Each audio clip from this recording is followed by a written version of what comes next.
പുതിയ വീഡിയോ എപ്പിസോഡിലേക്ക് എല്ലാ മാന്യ പ്രേക്ഷകർക്കും സ്വാഗതം. ഇനി ഞാൻ നിങ്ങളുമായി പങ്കുവെക്കുന്ന ഡെയിലി അപ്ഡേറ്റ്സിലെ ആദ്യത്തെ അപ്ഡേറ്റ് ഏറ്റവും അവസാനത്തെ ശനിയാഴ്ച കഴിഞ്ഞ സ്മാക്ഡൗൺ എപ്പിസോഡിൻ്റെ റേറ്റിംഗ്സിനെ സംബന്ധിച്ചാണ്.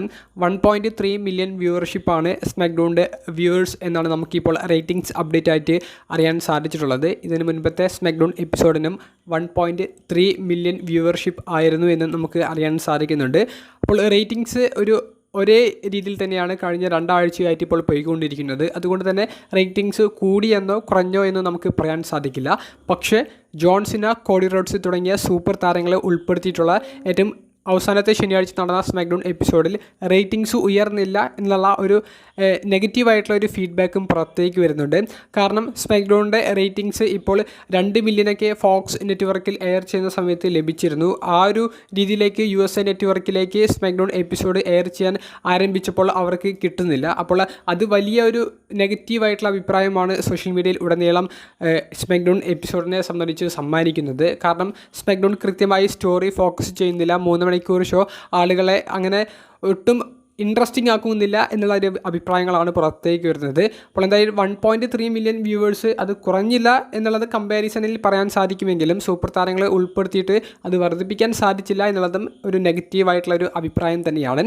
റേറ്റിംഗ്സിനെ സംബന്ധിച്ചുള്ള നിങ്ങളുടെ പ്രതികരണം, അതുപോലെ തന്നെ സ്മാക്ഡൗൺ എപ്പിസോഡിൻ്റെ നിലവിലെ പോക്ക്, അതിനെ സംബന്ധിച്ചുള്ള നിങ്ങളുടെ പ്രതികരണം കമൻറ്റ് ബോക്സിൽ രേഖപ്പെടുത്തുക.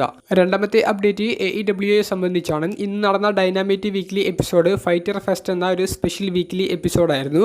AEWൻ്റെ അടുത്ത മേജർ ഇവൻ്റ് എന്ന് പറയുന്നത് ഓൾ ഇൻ എന്ന് പറയുന്ന പേപ്പർ വ്യൂ ആണ്. ഈ ഓൾ ഇൻ പേപ്പർ വ്യൂയിലേക്ക് ഒരു കിടിലൻ വിന്നേഴ്സ് ടേക്ക് ഓൾ മത്സരം കൺഫേം ചെയ്തിട്ടുണ്ട്. നിലവിലെ AEWൻ്റെ കോണ്ടിനെൻ്റൽ ചാമ്പ്യനായ കസ്റ്റിക ഒക്കാഡയും നിലവിലെ AEWൻ്റെ ഇൻ്റർനാഷണൽ ചാമ്പ്യനായ കെന്നി ഒമേഗയും തമ്മിലുള്ള വിന്നേഴ്സ് ടേക്ക് ഓൾ ചാമ്പ്യൻഷിപ്പ് മത്സരമാണ് കൺഫേം ചെയ്തിട്ടുള്ളത്. ഈ 2 സൂപ്പർ താരങ്ങൾ തമ്മിൽ ഏറ്റുമുട്ടാൻ പോകുന്ന 5ാമത്തെ മത്സരമാണ് ഓൾ ഇൻ ഷോയിൽ വെച്ച് നടക്കുന്നത്. ഇതിനു മുൻപ് ഏറ്റുമുട്ടിയിട്ടുള്ള മത്സരങ്ങളെല്ലാം ക്ലാസിക് ആയിട്ടുള്ള മത്സരങ്ങളായിരുന്നു. അപ്പോൾ ഓൾ ഇൻ ഷോയിൽ അതിനേക്കാൾ ബെറ്റർ ആയിട്ടുള്ള ഒരു മത്സരമാണ് പ്രതീക്ഷിക്കുന്നത്. അത് AEW നമുക്ക് മുന്നിൽ പ്രസൻറ്റ് ചെയ്യും എന്നുള്ളതിൽ യാതൊരുവിധ സംശയവുമില്ല. ഒമേഗയാണോ ഒക്കാഡയാണോ വിന്നേഴ്സ് ടേക്ക് ഓൾ മത്സരത്തിൽ വിജയിക്കാൻ പോകുന്നത്? നിങ്ങളുടെ പ്രഡിക്ഷൻ ആർക്കൊപ്പമാണെന്നുള്ളത് കമൻറ്റ് ബോക്സിൽ രേഖപ്പെടുത്തുക. മൂന്നാമത്തെ അപ്ഡേറ്റ് കെരോൺ ക്രോസ് എന്ന് പറയുന്ന റെസ്ലറിനെ സംബന്ധിച്ചാണ്. ഫൈറ്റ്ഫുൾ സെലക്ട് ഇന്ന് പങ്കുവെച്ച അപ്ഡേറ്റ് അനുസരിച്ച് കെരോൺ ക്രോസിൻ്റെ WWEയുമായിട്ടുള്ള കോൺട്രാക്റ്റ് ഈ ഒരു വർഷം അവസാനിക്കുമെന്നാണ് നമുക്ക് കേൾക്കാൻ സാധിക്കുന്നത്. കെരോൺ ക്രോസിൻ്റെ കോൺട്രാക്റ്റ് പുതുക്കുന്നതിനെ സംബന്ധിച്ച് WWEയുടെ മാനേജ്മെൻറ്റ് കെരോൺ ക്രോസുമായിട്ടുള്ള ഒരു ചർച്ച നിലവിൽ ആരംഭിച്ചിട്ടില്ല എന്നുള്ള ഒരു ദൗർഭാഗ്യകരമായിട്ടുള്ള ഒരു അപ്ഡേറ്റ് ആണ് ഫൈറ്റ്ഫുൾ സെലക്ട് നിലവിൽ റിപ്പോർട്ട് ചെയ്യുന്നത്. കെരോൺ ക്രോസിൻ്റെ ആദ്യ കാല ആ ഒരു സമയത്ത് സ്റ്റോറി നമ്മൾ നോക്കുകയാണെങ്കിൽ NXTയിൽ ഗംഭീര പുഷ് കിട്ടി. എന്നാൽ മെയിൻ റോസ്റ്ററിലേക്ക് വന്നപ്പോൾ അദ്ദേഹത്തിന് ഒരു പരിഗണനയും കൊടുത്തില്ല. അദ്ദേഹത്തെ പുറത്താക്കി. പിന്നീട് ട്രിപ്പിൾ എച്ച് കൺട്രോൾ ഏറ്റെടുത്തതിന് ശേഷം WWEയിലേക്ക് കെരോൺ ക്രോസിനെ തിരികെ കൊണ്ടുവന്നു.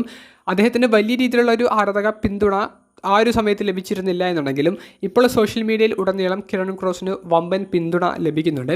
വമ്പൻ പുഷ് കെരോൺ ക്രോസിന് ലഭിച്ചേക്കാൻ സാധ്യത ഉണ്ട് എന്നുള്ളൊരു റൂമറൊക്കെ നിലനിൽക്കുന്ന ഒരു സമയത്താണ് കെരോൺ ക്രോസിൻ്റെ ഒരു കോൺട്രാക്റ്റ് പുതുക്കിയിട്ടില്ല, അല്ലെങ്കിൽ പുതുക്കുന്ന രീതിയിലേക്കുള്ള ചർച്ചകൾ ആരംഭിച്ചിട്ടില്ല എന്നുള്ളൊരു വാർത്തയും പുറത്തേക്ക് വരാൻ തുടങ്ങിയത്. അങ്ങനെ റോ എപ്പിസോഡിൽ ബാക്ക് സ്റ്റേജ് സെഗ്മെൻറ്റ് മാത്രമാണ് കെരോൺ ക്രോസിന് കൊടുക്കുന്നത്. മത്സരങ്ങളൊന്നും കൊടുക്കുന്നില്ല. അദ്ദേഹത്തിന് മത്സരം കൊടുക്കുന്നത് മെയിൻ ഇവൻ്റ് എന്ന് പറയുന്ന ഒരു തേർഡ് പ്രോഗ്രാമിൽ മാത്രമാണ്. അപ്പോൾ അത്തരത്തിലുള്ളൊരു പ്രോഗ്രാമിൽ മത്സരിച്ചത് കൊണ്ട് അദ്ദേഹത്തിന് പ്രത്യേകിച്ച് ഗുണം ഒന്നുമില്ല. കെരോൺ ക്രോസിനെ നിലനിർത്താൻ WWEയുടെ മാനേജ്മെൻറ്റിന് ആഗ്രഹമുണ്ടെങ്കിൽ അദ്ദേഹത്തിന് ചിലപ്പോൾ റോയിലൊക്കെ മത്സരം ഇനി വരുന്ന ആഴ്ചകളിൽ കിട്ടിയേക്കാം. പക്ഷേ അത്തരത്തിലുള്ള ഒരു സ്റ്റോറി ലൈൻ അപ്ഡേറ്റ് അല്ലെങ്കിൽ ഡെവലപ്മെൻറ്റ് ഇതുവരെ കാണാനും സാധിച്ചിട്ടില്ല. എന്തായാലും കൃത്യമായിട്ടുള്ള അപ്ഡേറ്റുകൾ വരുന്ന ദിവസങ്ങളിൽ നമുക്ക് ലഭിക്കുകയാണെങ്കിൽ ഞാൻ നിങ്ങളുമായി അപ്ഡേറ്റ് ചെയ്യാം.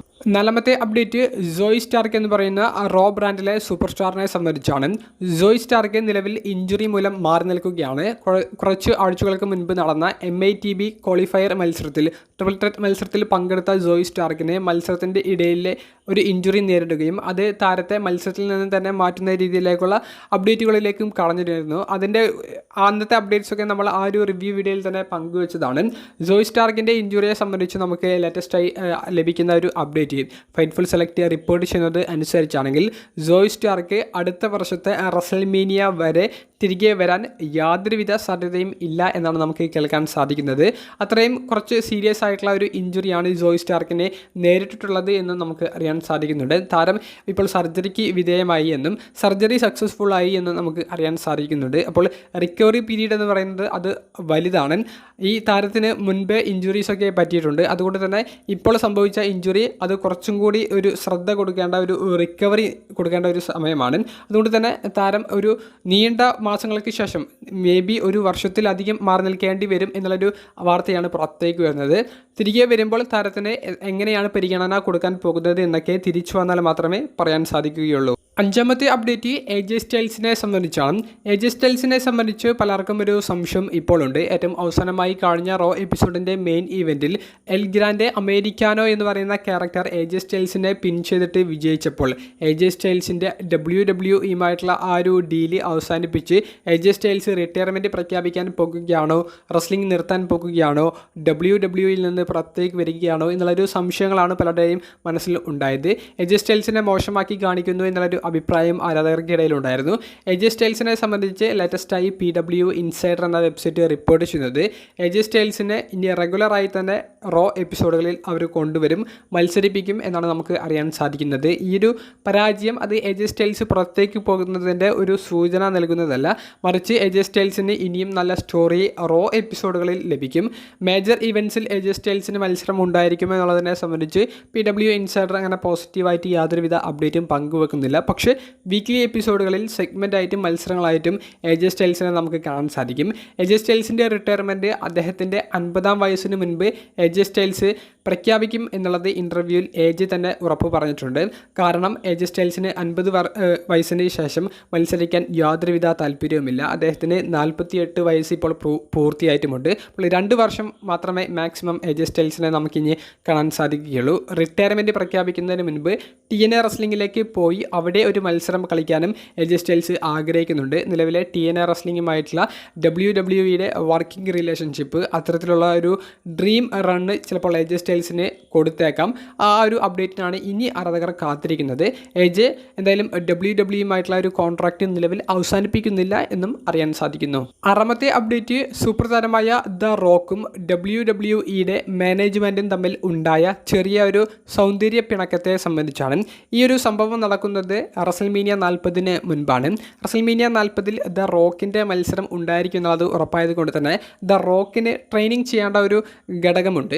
അപ്പോൾ ട്രെയിനിങ് ചെയ്യാൻ റോക്കിന് മറ്റ് റെസ്ലേഴ്സിൻ്റെ ഒരു സഹായം വേണ്ടതുള്ളത് കൊണ്ട് തന്നെ റോക്കിനെ സഹായിക്കാൻ പോയത് NXTയിൽ അന്നുണ്ടായിരുന്ന ദി ഗാലസ് എന്ന് പറയുന്ന ഫാക്ഷനിലെ 3 മെമ്പേഴ്സ് ആയിരുന്നു. അപ്പോൾ ഗാലസ് ഈ 3 അംഗങ്ങൾ പോകാനുള്ള കാരണം റോക്ക് റോമൻ റെയിൻസും ടീം ആയിക്കൊണ്ട് കോഡി റോഡ്സിനെയും സെത്തിനെയുമാണ് അന്ന് ടാഗ് ടീം മത്സരത്തിൽ നേരിട്ടത്. അപ്പോൾ റോക്കും ഈ ഗാലസ് ടീമിലെ ഒരു മെമ്പറും ടീം ആയിക്കൊണ്ട് ഈ മറുവശത്തും മറ്റൊരു ടീം അങ്ങനെ ഒരു ട്രെയിനിങ് നടത്താനാണ് അവർ പ്ലാൻ ചെയ്തിട്ടുണ്ടായിരുന്നത്.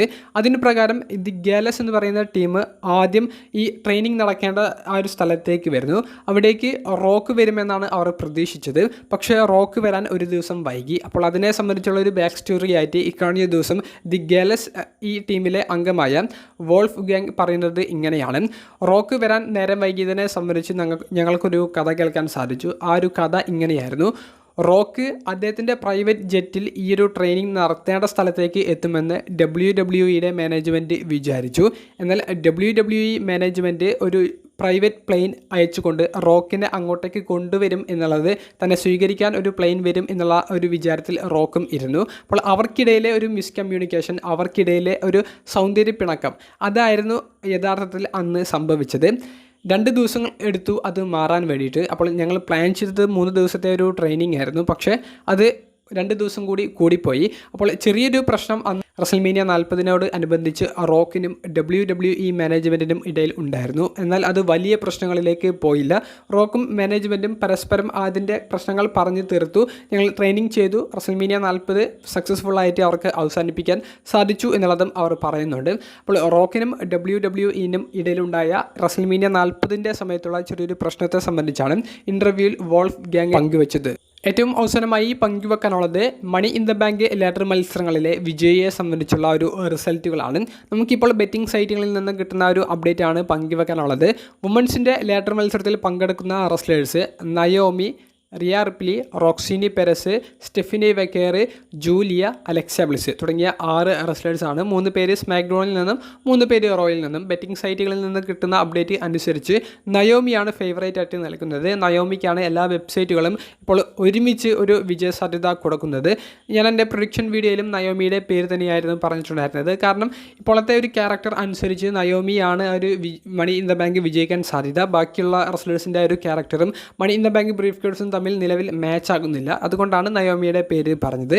ഇനി നമ്മളെല്ലാവരും ഉറ്റുനോക്കുന്നത് മെൻസ് ലാഡർ മത്സരത്തെ സംബന്ധിച്ചാണ്. മെൻസ് ലാഡർ മത്സരത്തിൽ പങ്കെടുക്കുന്ന wrestlers Andrade, Penta, LA Knight, Solo Sikoa, Seth Rollins, El Grande, Americano. 3 wrestlers സ്മാക്ഡൗണിൽ നിന്നും 3 റെസ്ലേഴ്സ് റോയിൽ നിന്നുമാണ് പങ്കെടുക്കുന്നത്. അപ്പോൾ ഈ ഒരു മത്സരത്തിൽ ഇപ്പോൾ പുറത്തേക്ക് വരുന്ന ഒരു റിസൾട്ട് ഒരു ബെറ്റിംഗ് സൈറ്റിൽ നിന്ന് നമുക്ക് ലഭിക്കുന്ന ഒരു പേര് സെത്രോളിൻസിന് അനുകൂലമായിട്ടാണ്. സെത്രോളിൻസിന് എല്ലാ ബെറ്റിംഗ് സൈറ്റുകളും ഒരുപോലെ സപ്പോർട്ട് ചെയ്യുന്നു എന്ന് പറയാൻ സാധിക്കില്ല. പക്ഷേ ഭൂരിപക്ഷവും സെത്രോളിൻസിന് അനുകൂലമാണ്. എൻ്റെ പ്രൊഡിക്ഷൻ വീഡിയോയിൽ ഞാൻ പറഞ്ഞത് സോളോസിക്കോവയോ അല്ലെങ്കിൽ LA നൈറ്റോ ഇവരിൽ ആരെങ്കിലും വിജയിക്കുമെന്നാണ്. LA നൈറ്റിനാണ് സാധ്യത കൂടുതൽ എന്നാണ് ഞാൻ പറഞ്ഞത്. CM പങ്ക് വിജയിക്കുമെന്ന് ഞാൻ ആ ഒരു ട്രിപ്പിൾ ത്രെറ്റ് ക്വാളിഫൈങ് മത്സരത്തെ സംബന്ധിച്ച് പറഞ്ഞിട്ടുണ്ടായിരുന്നു. പക്ഷേ എൽഗ്രാൻഡ് അമേരിക്കയാണ് വിജയിച്ചു വന്നത്. അങ്ങനെയുള്ളൊരു സിറ്റുവേഷൻ വന്നപ്പോഴാണ് സെത്രോളിൻസിൻ്റെ വിജയ സാധ്യത കൂടിയത്. എന്തായാലും 2 ദിവസം മാത്രമേ ഉള്ളൂ ഇനി money in the bank premium live ഇവൻറ്റിന് കൃത്യമായിട്ടുള്ള ഒരു വിജയി. ഇതൊക്കെ തന്നെയാണ് നടക്കാൻ പോകുന്നത് എന്നുള്ളത് കണ്ടു തന്നെ അറിയാം.